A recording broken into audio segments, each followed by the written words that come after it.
In this video, we will look at the output options for BluePrint PCB. As you can see here, we have a pretty well completed document set. And now we're ready to output this document set, and we'll look at the various ways you can do that in BluePrint. Two of the more common ways would be to export DXF or PDF. Those are as simple as clicking on them, specifying a name and a path, and just clicking Save.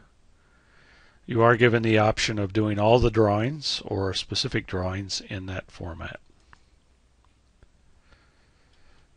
Another option would be to do it as PDF.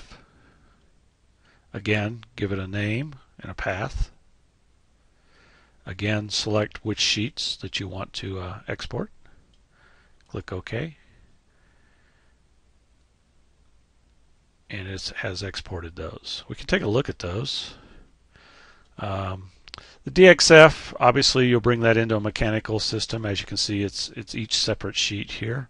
The PDF is combined into one PDF document. We'll go ahead and open that up and take a look at it with the Acrobat Reader. Okay, and as you can see, here's all of our documents, and we can page through our documents.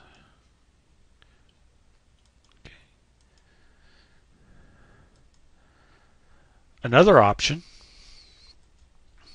would be to publish to the web. Now, this doesn't necessarily have to be the internet. It can be an intranet, and it can be on your own servers internally so that people in your own group can access this data. So let's go ahead and do that. Okay, we'll open that back up again.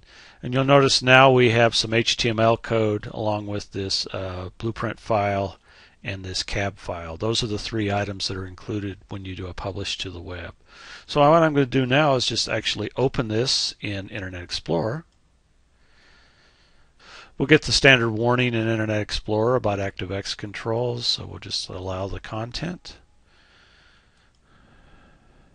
And we have an ActiveX viewer that will actually allow you to view the data inside of a web browser. So again, here's our documents. We can go page to page here and see our documents. The one advantage of doing it this way over the DXF and the PDF is some of those intelligent links that we had in here are still maintained. For instance, if we click on a item in our parts list, it will actually bring up that location and show us those items on our PCB views.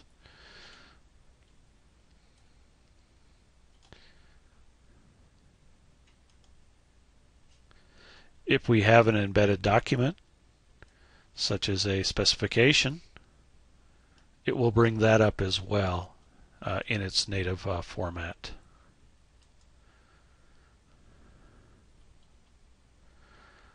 We've hyperlinked to a parts list, so we can click on that and it'll take us right to the parts list. So all the hyperlinks are maintained if you do the publish to the web option. The last option we want to look at here is to pack and release. And what pack and release allows you to do is to not only package up the entire document set and any other files that are included with it, it actually embeds the free BluePrint viewer as well. Now, anybody can go and get the free BluePrint viewer off our website, but this way we actually include it with the document set, so this can be emailed to somebody and they have everything they need to view the document set. So I'm just going to quickly run through the options here.